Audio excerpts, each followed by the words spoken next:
आप सभी को जय मसीह की। आज के इस रात्रि में एक बार फिर से प्रभु यीशु मसीह में आप सभी का आज के डेली डिवोशन में वेलकम है। और प्रभु के नाम में आप सभी को मैं जय मसीह की बोलती हूँ। और आइए हम आज के डेली डिवोशन को शुरू करें और प्रभु से प्रार्थना करें। धन्यवाद धन्यवाद धन्यवाद खुदावंद, प्रभु जी आपके चरणों में आए हैं और धन्यवाद देते पिता परमेश्वर कि प्रभु जी आपने हमें यह अवसर दिया कि खुदावंद यीशु राजा आपकी इच्छा के अनुसार आपकी योजना के तहत खुदावंद हम आपके सम्मुख आए हैं पिता परमेश्वर। और खुदावंद आपकी आवाज को सुनना चाहते हैं पिता परमेश्वर। आज आप हमसे प्रभु जी वचन के माध्यम से जब बात करते हैं खुदावंद, अपने आप को खुदावंद यीशु राजा इस बात के लिए तैयार कर सके कि प्रभु जी जब आपकी बातों को हम सुनते हैं खुदावंद, उसको सुनने वाले ही नहीं, उसको बोलने वाले ही नहीं, बल्कि प्रभु जी हम उस पर चलने वाले बन सके। प्रार्थना विनती पिता परमेश्वर, प्रभु जी आप हमारी सहायता करना, हमारी मदद करना। पवित्र आत्मा आपकी उपस्थिति हमारे बीच में होने पाए ताकि हम आपकी सहायता से परमेश्वर के कलाम को सीखने पाए। प्रभु जी जितने भी भाई बहन इस समय खुदावंद आपकी निकटता में आए हैं पिता परमेश्वर, हर एक को आशीषित करना पिता परमेश्वर। हर एक जन खुदावंद यीशु राजा आपकी आवाज को सुनने के लिए तत्पर हो पिता। प्रभु जी हमारी इस प्रार्थना को पवित्र आत्मा की अगुवाई में प्रभु यीशु मसीह के नाम से हम मांग लेते हैं। आमीन आमीन आमीन। Praise the Lord. आप सभी को एक बार फिर से जय मसीह की। तो आइए हम वचन में जाने से पहले परमेश्वर की महिमा में गीत को गाएंगे और इस गीत के माध्यम से अपने पिता को हम धन्यवाद करेंगे। Praise the Lord. धन्यवाद के साथ स्तुति गाऊंगा हे यीशु मेरे खुदा, उपकार तेरे हैं बेशुमार, कोटि कोटि स्तुति धन्यवाद। धन्यवाद के साथ स्तुति गाऊंगा हे यीशु मेरे खुदा, उपकार तेरे बेशुमार, कोटि कोटि स्तुति धन्यवाद।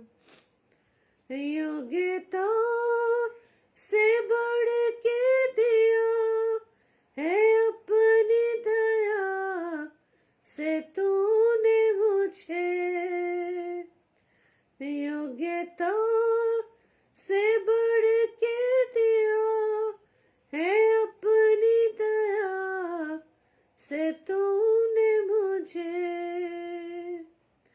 मांगने से ज्यादा मिला मुझे, आभारी हूँ प्रभु मैं। मांगने से ज्यादा मिला मुझे, आभारी हूँ प्रभु मैं। धन्यवाद के साथ स्तुति गाऊंगा हे यीशु मेरे खुदा, उपकार तेरे बेशुमार, कोटि कोटि स्तुति धन्यवाद।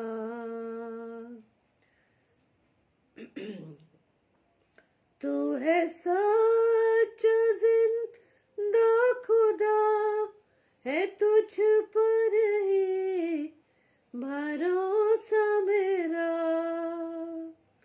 तू है सच्चा जिंदा खुदा, है तुझ पर ही भरोसा मेरा। सेवा पूरी करके पाऊं इनाम, प्रभु ऐसा दो वरदान।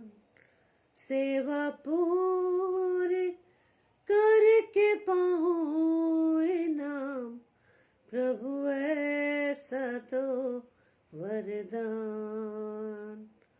धन्यवाद के साथ स्तुति गाऊंगा, हे यीशु मेरे खुदा।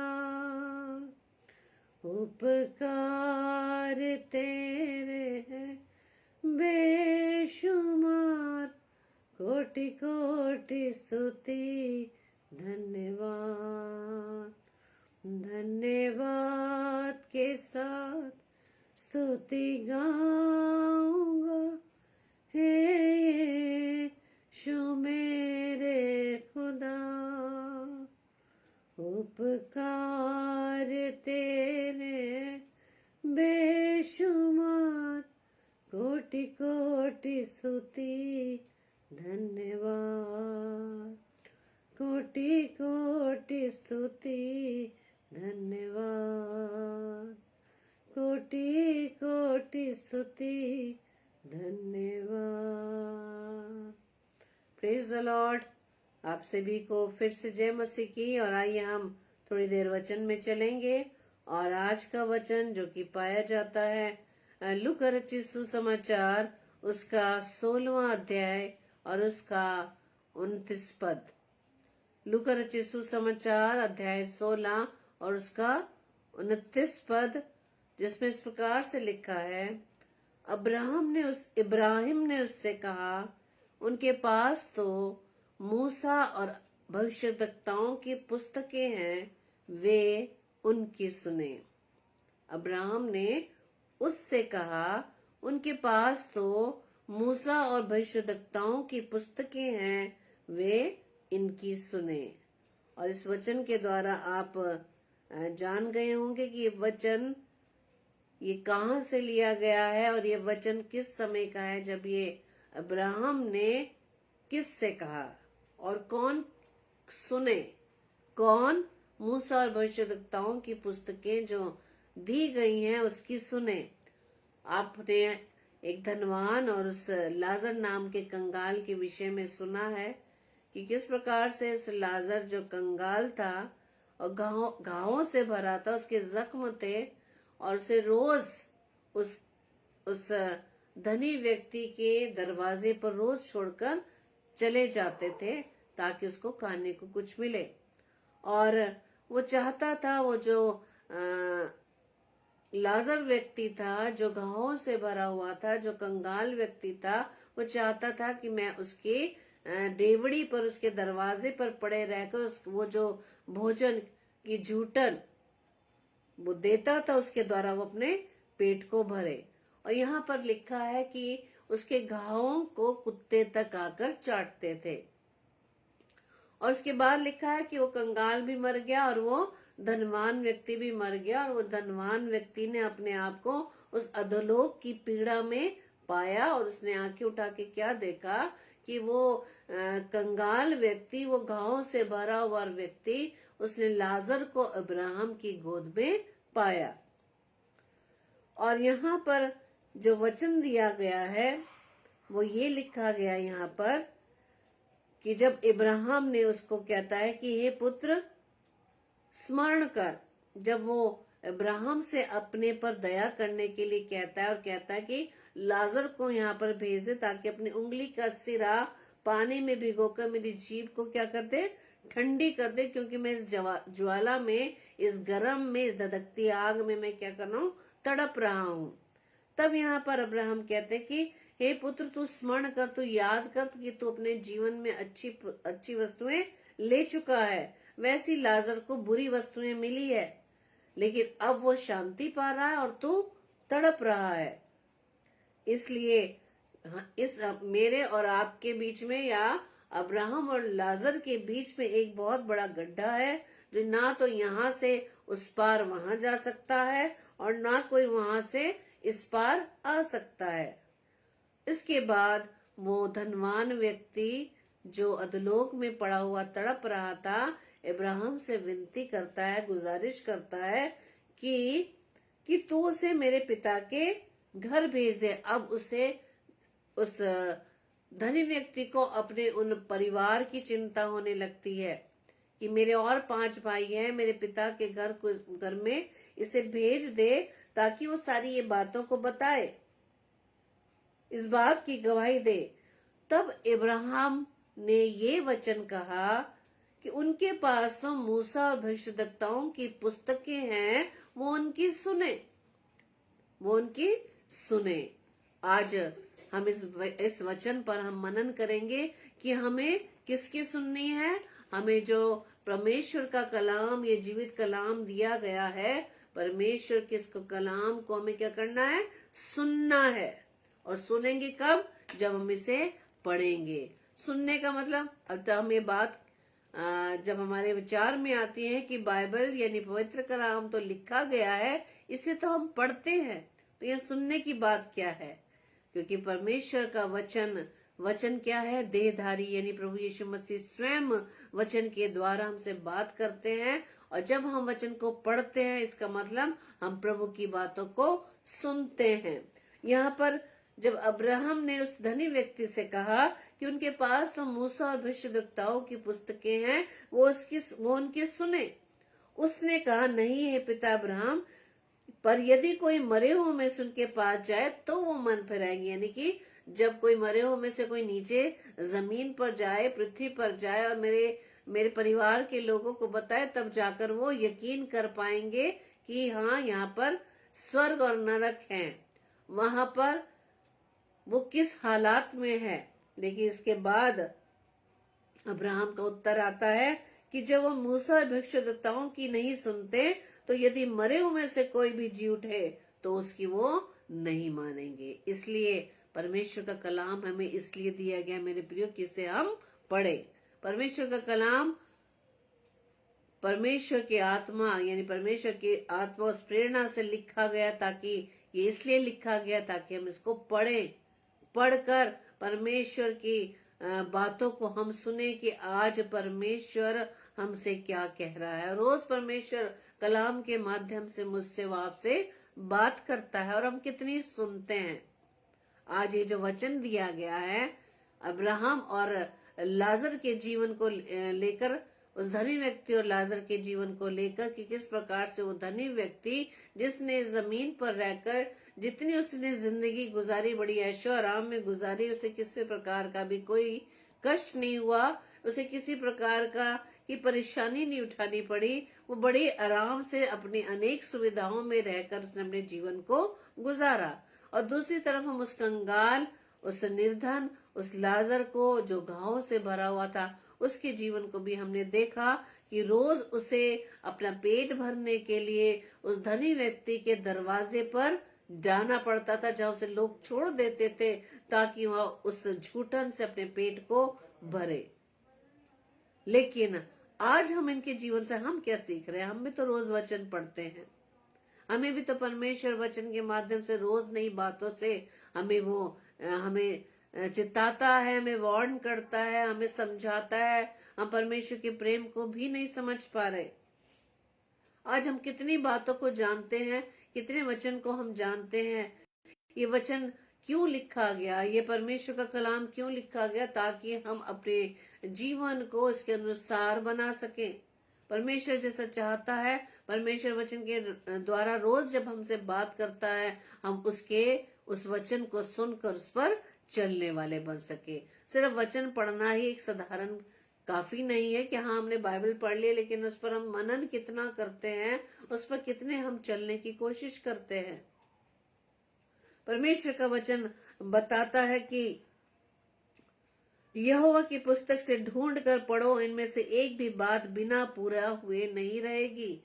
परमेश्वर के कलाम में एक एक शब्द, एक एक अक्षर, यहाँ तक कि सारी मात्राएं, बिंदु मात्र भी जब तक वो पूरी नहीं होंगी, कोई बिना जोड़ा ना रहेगा। क्योंकि मैंने अपने मुंह से ये आज्ञा दी है और उसी की आत्मा ने उन्हें इकट्ठा किया है। Praise the Lord. परमेश्वर के मुख से निकले हुए शब्द के द्वारा सब कुछ संभव है मेरे प्रियो। ये सारी पृथ्वी, सारी सृष्टि की रचना सिर्फ परमेश्वर के मुख से निकलने वाले शब्द मात्र से ही हो गया। उसने कहा और वो हो गया। हालेलुया। परमेश्वर के वचन को जब आज हम भी विश्वास से बोलते हैं मेरे प्रियो, तो वो हो जाता है जब हम विश्वास से बोलते हैं। कि परमेश्वर का वचन बताता है। प्रेरितों के काम 15 अध्याय के 21 पद में लिखा है, क्योंकि पुराने समय से नगर नगर मूसा की व्यवस्था के प्रचार करने वाले होते चले आए हैं और वो हर सप्त के दिन आराधनालय में पढ़ी जाती है। परमेश्वर की ये व्यवस्था की पुस्तक, परमेश्वर का पवित्र कलाम, ये पवित्र शास्त्र हम जाकर आराधनालयों में पढ़ते हैं, अपने अपने घरों में भी पढ़ते हैं, और इस समय भी हम परमेश्वर के वचन पर मनन कर रहे हैं। मेरे प्रिय, परमेश्वर आज हमसे वचन के माध्यम से बात करता है। परमेश्वर की बातों को सुनने के लिए कि परमेश्वर हमारे जीवन से क्या चाहता है। परमेश्वर चाहता है कि हमारा स्वभाव प्रभु यीशु मसीह के समान बने। परमेश्वर बहुत सी बातों को परमेश्वर वचन के माध्यम से हमें समझाता है। उसने सबसे ज्यादा समझाने के अपने पुत्र प्रभु यीशु मसीह को हमारे बीच में भेज दिया। मेरे प्रियो, वो 33.5 वर्ष तक हमारे साथ रहा, लेकिन हमने उसे नहीं पहचाना। आज वचन हमें यही समझाता है। मेरे प्रिय, परमेश्वर का वचन कहता है, 2 पत्रस 1 अध्याय उसके 19 से 21 पद में लिखा है, और हमारे पास जो भविष्यद्वक्ताओं का वचन है वो इस घटना से दृढ़ ठहरा है, और तुम ये अच्छा करते हो कि जो ये समझ कर उस पर ध्यान करते हो कि वो एक दिया है जो अंधेरे स्थान में उस समय तक प्रकाश देता है जब तक कि पौ न फटे और भोर का तारा तुम्हारे हृदयों में ना चमक उठे। जब हम परमेश्वर के कलाम पर ध्यान करते हैं, उसे मेडिटेट करते हैं, उसे हम अंगीकार करते हैं, उसे ग्रहण करते हैं, तब जाकर हमारे जीवन का सारे अंधकार दूर होते चले जाते हैं। और तब तक वो काम करता है जब तक भोर का तारा हमारे हृदयों में ना चमक उठे। पर पहले ये जान लो कि पवित्र शास्त्र की कोई भी भविष्यवाणी किसी के अपने ही विचारधारा के आधार पर पूर्ण नहीं होती। कोई भी भविष्यवाणी परमेश्वर के अनुसार पूरी होती है। Praise the Lord. हमारे विचारों से वो पूरी नहीं होती। हालेलुया।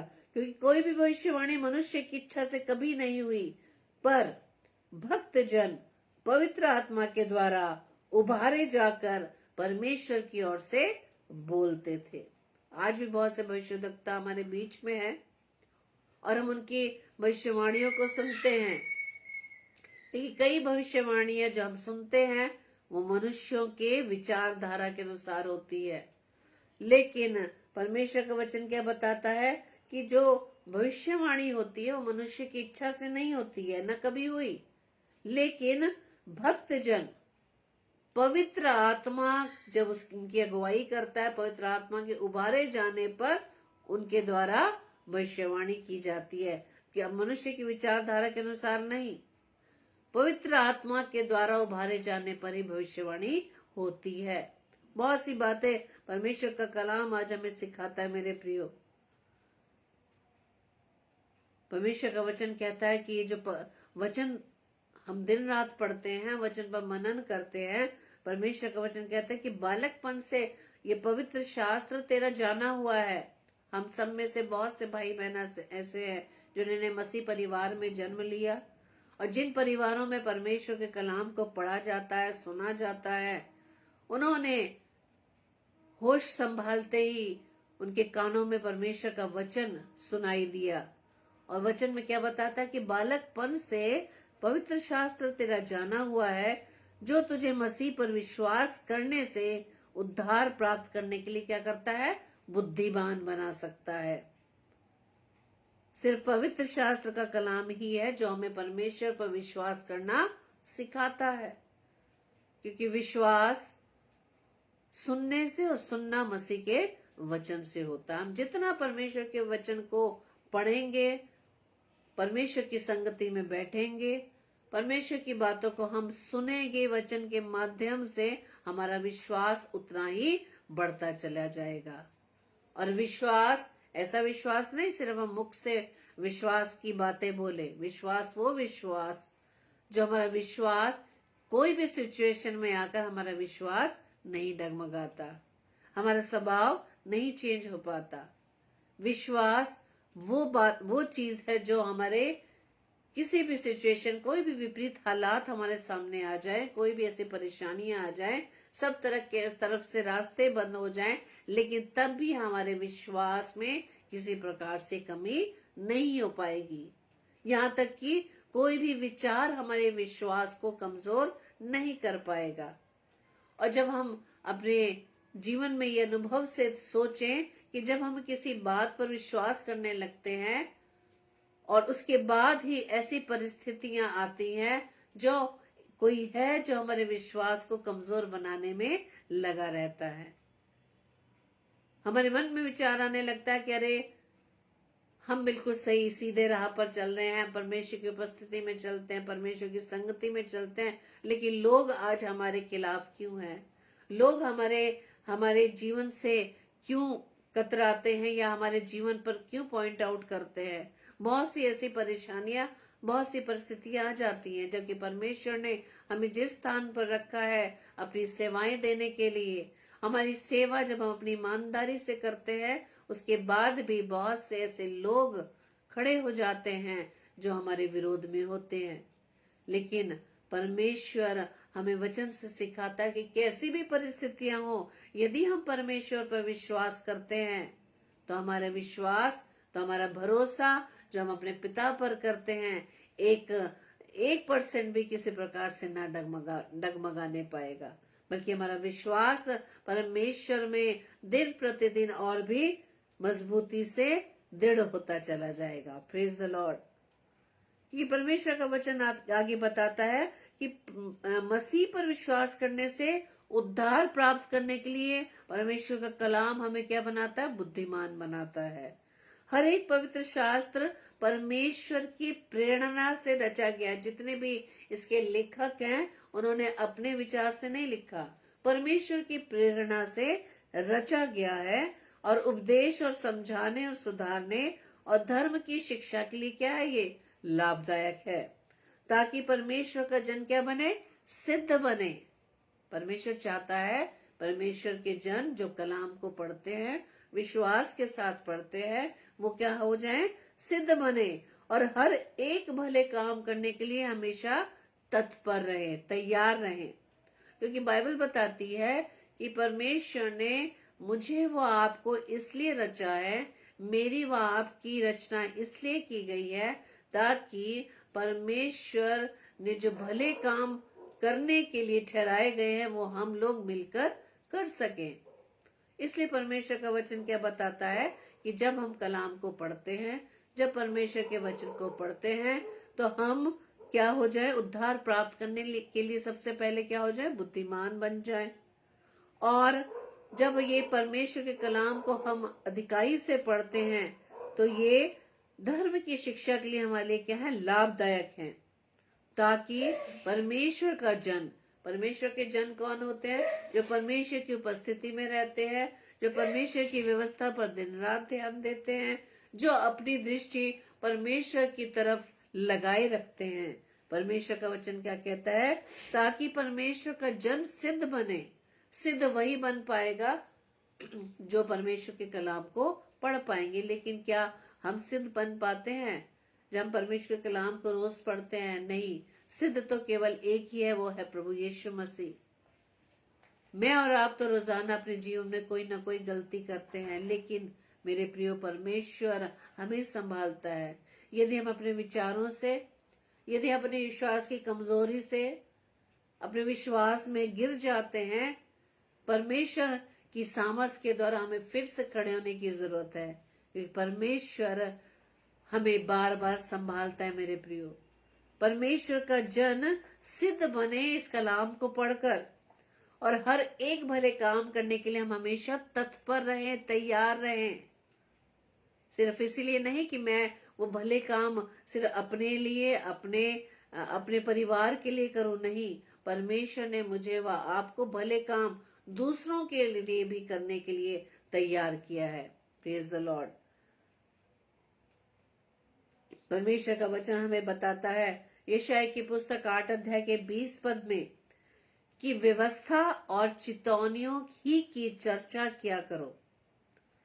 यदि वे लोग इस वचनों के अनुसार ना बोले तो निश्चय उनके लिए पौ नहीं फटेगी, यानी कि उनके जीवन में ज्योति नहीं आने पाएगी, यानी कि वो अपने उन बंधनों में सदैव फंसे रहेंगे जो बंधन परमेश्वर की नजदीकी में हमें जाने से रोकते हैं। वो विचारधारा जो हम नेगेटिव विचार अपने हृदय में रखते हैं, अपने मनों में रखते हैं, वो नेगेटिव विचार हमें परमेश्वर की निकटता में नहीं लाने पाते। और इससे बचने के लिए परमेश्वर का कलाम कहता है कि व्यवस्था और चितौनी ही की चर्चा किया करो। व्यवस्था यानी परमेश्वर के कलाम की हमेशा में चर्चा करनी चाहिए। हमें सबसे पहले ये देखना है कि हम जब भी कहाँ बैठते हैं, हम जहाँ भी सर्विस करते हैं, ये परिवार में बैठते हैं, हमारी चर्चा किस विषय में होती है? मनुष्य के विषय में, मनुष्य के जीवन के विषय में, या परमेश्वर के व्यवस्था, परमेश्वर के कलाम के विषय में हम बात करते हैं? आज हमारे पास हमारी गॉसिप का विषय क्या है? परमेश्वर चाहता है कि हम सिर्फ उसकी व्यवस्था की चर्चा करें, उसके वचन की चर्चा करें, तब जाकर परमेश्वर का वचन जैसे कहता है कि हम तभी हर भले कामों को करने के लिए सदैव तत्पर रहेंगे। हमारा स्वभाव प्रभु यीशु मसीह के स्वभाव में बदलने पाएगा। आज हम परमेश्वर के वचन को बहुतायत से पढ़ते हैं, उसकी उपस्थिति में रहते हैं, लेकिन क्या हम अपने स्वभाव में कुछ चेंजेस देख पा रहे हैं? क्या अभी भी हम बहुत जल्दी निराश हो जाते हैं? हम इस बात से ही अंदाजा लगा सकते हैं कि परमेश्वर के वचन का प्रभाव हम पर कितना पड़ रहा है। हम किस प्रभाव में ज्यादा बह जाते हैं? लोगों के विचारों से, लोगों की शब्दों को सुनकर, लोगों की नेगेटिविटी थॉट्स को सुनकर हम प्रभावित तो नहीं हो जाते? यदि हम नहीं प्रभावित होते, इसका मतलब परमेश्वर का वचन हमारे अंदर काम कर रहा है। यदि हमारे स्वभाव में परिवर्तन आ गया है, इसका मतलब वचन हमारे अंदर काम कर रहा है। क्योंकि हम वचन तो बड़े साधारण तरीके से पढ़ लेते हैं, सुन लेते हैं, लेकिन वचन को अपने अंदर काम करने नहीं देते, क्योंकि हमारी विचारधारा, हमारे सोच विचार हम पर ज्यादा हावी हो जाते हैं। हम सोचते हैं कि हम जो सोच रहे हैं, कर रहे हैं, वो ठीक है, लेकिन परमेश्वर की दृष्टि में वो सही नहीं। परमेश्वर का वचन बताता है, यूहन्ना रचित सुसमाचार उसके 5वें अध्याय में, तुम पवित्र शास्त्र में ढूंढते हो क्योंकि समझते हो कि उसमें अनंत जीवन तुम्हें मिलता है, और ये वही है जो मेरी गवाही देता है। फिर भी तुम जीवन पाने के लिए मेरे पास नहीं आना चाहते। पवित्र कलाम को हम पढ़ते हैं, सुनते हैं, लेकिन सुनकर भी हम जब किसी विषम परिस्थिति में आ जाते हैं, कुछ ऐसी परेशानियां में आ जाते हैं, या कोई ऐसे नेगेटिव विचार जो लोगों के द्वारा हमारे कानों में पड़ते हैं, उसका प्रभाव हमारे जीवन में आने लगता है, उससे छुटकारा पाने के लिए, उससे आजाद होने के लिए, उससे बचने के लिए परमेश्वर कहता है तुम मेरे पास नहीं आना चाहते, तुम अपने आप उसका सोल्यूशन निकालने की कोशिश करते हो। पवित्र शास्त्र में ढूंढते हैं शायद इसलिए कि इसको पढ़कर हमें अनंत जीवन मिलेगा। नहीं, सिर्फ मैंने जैसे हमेशा मैं बोलती हूँ, सिर्फ थ्योरी के द्वारा हम परमेश्वर को नहीं पा सकते। कि हमें परमेश्वर की व्यवस्था का बहुत ज्ञान है, पवित्र कलाम का बहुत नॉलेज है, उस नॉलेज के से हम यदि कंपेयर करें तो मुझे सबसे ज्यादा नॉलेज है कि कौन सा वचन कहाँ लिखा है, सबका हमें नॉलेज है। लेकिन जब प्रैक्टिकल जब हमारे जीवन में आता है तो उसमें हम फेल हो जाते हैं। क्यों? कारण यही है कि हम अपने विचार के अनुसार अपने जीवन को चलाते हैं। हम ये नहीं सोच पाते, जबकि वचन क्या बताता है, बाइबल क्या बताती है, वचन से, काम से जो कुछ भी करो वो परमेश्वर की महिमा के लिए करो। Praise the Lord. जब हम परमेश्वर के निकटता में बढ़ते हैं, जब परमेश्वर के वचन को में हम बढ़ने लगते हैं, यानी कि परमेश्वर के वचन में हम अधिक से अधिक समय देने लगते हैं, तभी हमारे सामने कोई ऐसी परिस्थितियां आ जाती हैं जो हमारे अंदर के जो भाव हैं, वो विचार हैं, वो परमेश्वर के विरोध में रहते हैं अपने स्वभाव के द्वारा। परमेश्वर का वचन आगे ये बताता है कि मैं मनुष्य से आदर नहीं चाहता, परंतु मैं तुम्हें जानता हूं कि तुम में परमेश्वर का प्रेम नहीं। मैं अपने पिता के नाम से आया हूं और तुम मुझे ग्रहण नहीं करते, और यदि कोई और अपने ही नाम से आए तो उसे ग्रहण कर लोगे। तुम जो एक दूसरे से आदर चाहते हो और वह आदर जो अद्वैत परमेश्वर की ओर से नहीं चाहते, किस प्रकार विश्वास कर सकते हो? हम मनुष्य से तो आदर चाहते हैं, हम चाहते हैं मनुष्य हमारा आदर करे, लेकिन परमेश्वर ये कहता है कि मैं मनुष्य से आदर नहीं चाहता, परंतु मैं तुम्हें जानता हूं कि तुम में परमेश्वर का प्रेम नहीं है। परमेश्वर का प्रेम जब हमारे अंदर होगा मेरे प्रियो, तो कोई भी विचार, कोई भी लोगों की बातें, किसी भी प्रकार के परिस्थितियां हमारे स्वभाव में किसी प्रकार का प्रभाव नहीं डाल सकती। हम उन परिस्थितियों में आकर हम दूसरों पर दोषारोपण नहीं कर सकते। उनके विचार, उनके शब्द हमें किस प्रकार से भी हमारे विश्वास में, परमेश्वर के प्रेम में हमें डगमगा नहीं सकते। परमेश्वर का वचन कहता है, ये न समझो कि मैं पिता के सामने तुम पर दोष लगाऊंगा। तुम पर दोष लगाने वाला तो है, अर्थात मूसा, जिस पर तुमने भरोसा रखा है। क्योंकि यदि तुम मूसा की प्रतीति करते तो मेरी भी प्रतीति करते, इसलिए कि उसने मेरे विषय में लिखा है। परंतु यदि तुम उसकी लिखी हुई बातों की प्रतीति नहीं करते तो मेरी बातों की क्यों कर प्रतीति करोगे? यहाँ पर ये वचन हम किसके विषय में पढ़ते हैं?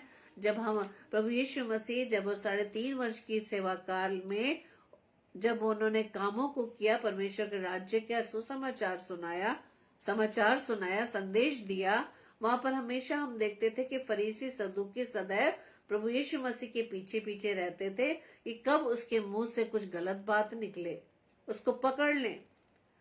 यहाँ पर जब हम वचन में पढ़ते हैं कि प्रभु यीशु मसीह ने देह धारण करके उसने हमारे बीच में डेरा किया और वो मनुष्य और परमेश्वर के अनुग्रह में बढ़ता चला गया।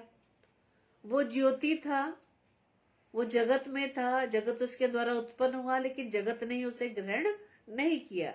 फरीसी सदूकी, जो परमेश्वर के कलाम का ज्ञान रखने वाले, भविष्यद्वक्ता व्यवस्था की पुस्तक को जानने वाले, उन्होंने परमेश्वर के पुत्र को नहीं पहचाना। आज भी यही बात है कि परमेश्वर का वचन कहता है कि यदि तुम मूसा की प्रतीति करते तो मेरी भी प्रतीति करते। क्यों? क्योंकि मूसा ने तो मेरे ही विषय में लिखा है। आज हम जब परमेश्वर के कलाम को पढ़ते तो कितना विश्वास करते हैं। परमेश्वर का आज ये प्रश्न मेरे लिए व आपके लिए है। हम वचन पढ़ते हैं तो हमारा विश्वास कहाँ है? हम वचन पढ़ते हैं तो हम किसी भी विपरीत हालात में आकर हमारी स्थिति क्यों बदल जाती है? हमारा विश्वास क्यों डगमगा जाता है? हमारे विचार क्यों बदल जाते हैं? परमेश्वर का वचन कहता है, मैं ये आखिरी वचन आपके सामने शेयर कर रही हूँ। मलाकी की पुस्तक 4 अध्याय के 2 से 4 पद में लिखा है, परंतु तुम्हारे लिए जो मेरे नाम का भय मानते हो, धर्म का सूर्य उदय होगा और उसकी किरणों के द्वारा तुम चंगे हो जाओगे और तुम निकलकर पाले हुए बछड़ों की नाई कूदोगे और फांदोगे। तब तुम दुष्टों को लताड़ डालोगे, अर्थात मेरे उस ठहराए हुए दिन में वे तुम्हारे पांव के नीचे की राख बन जाएंगे। सेनाओं का यहोवा का यही वचन है। दुष्टों को लताड़ दोगे। दुष्टों का मतलब ये नहीं कि कोई भी विरोध में आपके कोई व्यक्ति है उन्हें लताड़ देंगे, उन्हें रौंदेंगे। रौंदना उन विचारों को है, जिन शब्दों को सुनकर हम डगमगा जाते हैं, विश्वास में कमजोर हो जाते हैं और उसकी वजह से हम परमेश्वर की निकटता में आने से रुक जाते हैं। और विरोधी कोई है जो हमें परमेश्वर के पास आने से रोकता है, हमारे विश्वास में हमें बढ़ने से रोकता है। हमें जब परमेश्वर हमें अपने स्थानों से जब वो ऊंचा उठाता है तो वो दूसरे लोग हमारे उस ऊपर उठने से क्या करते हैं? वो हमारे विरोध में आ जाते हैं। और ये अभी से नहीं, ये बहुत मूसा के समय से, नूह के समय से चलता आ रहा है। लेकिन परमेश्वर की निकटता में जब हम जैसे जैसे बढ़ने लगते हैं, कोई है जो हमें परमेश्वर के पास उठने से रोकता है। परमेश्वर का वचन तभी कहता है कि तुम दुष्टों को लताड़ दो। कब लताड़ डालेंगे? जब परमेश्वर के वचन में विश्वास से बढ़ते चले जाएंगे। क्योंकि वचन क्या बताता है कि जब तुम मेरे नाम का भय मानते हो तो धर्म का सूर्य उदय होगा और उसकी किरणों के द्वारा तुम चंगे हो जाओगे और तुम निकल कर पाले हुए बछड़ों के नाई कूदोगे और फांदोगे। इसलिए परमेश्वर का वचन कहता है कि जो मूसा की व्यवस्था, मेरे दास मूसा की व्यवस्था था, जो जो विधि और नियम मैंने सारे इसराइलियों को इसराइलियों के लिए उसको होरेब में दिए थे, उनको स्मरण रखो। यदि हमें विश्वास में बने रखना है परमेश्वर के और वचन बताता है कि जो परमेश्वर पर विश्वास करता है वो आशीषित होता है। परमेश्वर का वचन क्या कहता है? इस पुस्तक को स्मरण रखो। यदि तुम विश्वास में बढ़ना चाहते हो और इसके द्वारा ही अपने विश्वास को मजबूती से बनाए रख सकते हैं। कोई भी परिस्थिति, कोई भी हालात, कोई भी नेगेटिविटी विचार हम पर किसी प्रकार से हावी नहीं हो सकते। इसलिए परमेश्वर का वचन आज हमें अब्राहम के द्वारा ये बात बताता है कि ये पुस्तक परमेश्वर का कलाम हमें दिया गया है, इसकी सुनो। यानी अपने परमेश्वर की, प्रभु यीशु मसीह की जो इस वचन के द्वारा हमसे बात करता है, हमें इसको सुनने की जरूरत है, ताकि जो हम पवित्र शास्त्र को पढ़ते तो हैं, अपने अपने विश्वास को बढ़ाते तो हैं, लेकिन हमें सिर्फ अपने ज्ञान को नहीं बढ़ाना, बल्कि परमेश्वर के पास आकर अपने सारे विचारों को उसके सम्मुख उंडेल देना है। परमेश्वर के सामने हम तभी उंडेल पाएंगे जब उस पर हम विश्वास करेंगे, क्योंकि हमारे इस आदत में यह शरीक है कि हम अपने विचारों को हम झट से मनुष्यों के सामने तो हम शेयर कर देते हैं, अपने विचार आदान प्रदान कर देते हैं, लेकिन हम परमेश्वर के सम्मुख नहीं आते। परमेश्वर आज चाहता है कि आज हम इस वचन के द्वारा अपने जो हमारी बॉन्डिंग है, जो हमारा रिलेशन परमेश्वर के साथ है, सदैव वो मजबूती से बना रहे। कोई भी विचार, कोई भी लोगों के बातें, कोई भी लोगों के अपशब्द, कोई भी लोगों के नेगेटिविटी विचार जो हमारे विरोध में रहते हैं, उसका किसी प्रकार से हम पर प्रभाव ना पड़ने पाए। परमेश्वर का वचन, जैसा कि आज बताया गया, अब्राहम ने कहा कि मूसा की व्यवस्था, भविष्यद्वक्ताओं की पुस्तकें, परमेश्वर कलाम हमें दिया गया है, हम इसकी सुने, लोगों की नहीं सुने, हमें सिर्फ प्रभु यीशु मसीह के इस कलाम को हमें सुनने की जरूरत है। Praise the Lord. प्रभु आप सभी को बताए से आशीषित करे। आइए हम प्रार्थना करें। धन्यवाद धन्यवाद धन्यवाद पिता परमेश्वर, प्रभुओं के प्रभु, राजाओं के राजा, हम आपका धन्यवाद देते हैं।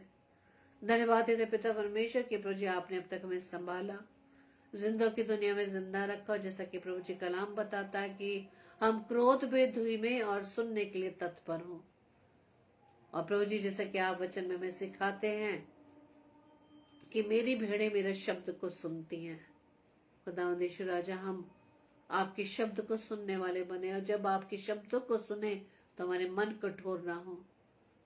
हम सभी पर खुदावंद यीशु राजा आपकी प्रभुता बनी रहे। हम सबके देह प्राण आत्मा पर खुदावंद सिर्फ आपका कंट्रोल रहे।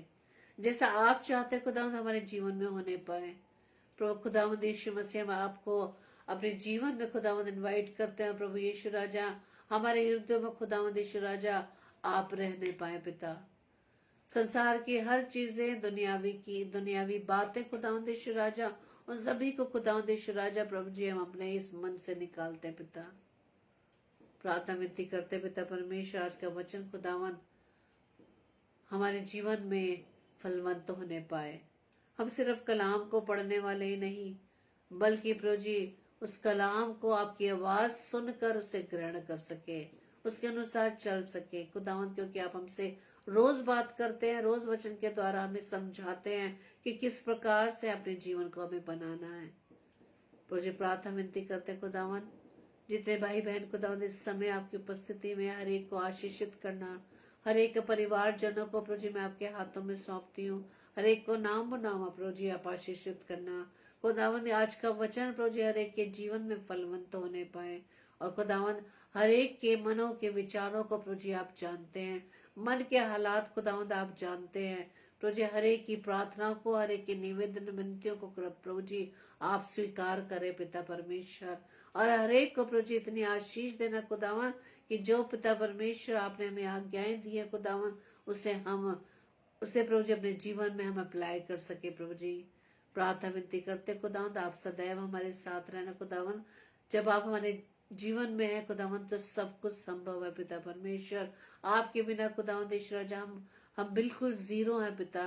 प्रभु जी आपके बिना हम कुछ नहीं है खुदावन। प्रभु जी आप हमारे साथ रहना खुदावन। पवित्र आत्मा आप हमारी सहायता करना ताकि हम खुदा के राह पर चलने वाले बने पिता।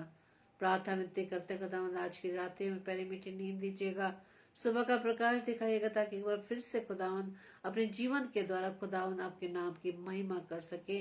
जब हम आपके कलाम को पढ़ते हैं पिता परमेश्वर, विश्वास से पढ़ने पाए कि जो कुछ लिखा है वो प्रभु जी विश्वास से हम इसको ग्रहण कर सके। जो कुछ है वो प्रभु जी आपकी ओर से पिता परमेश्वर।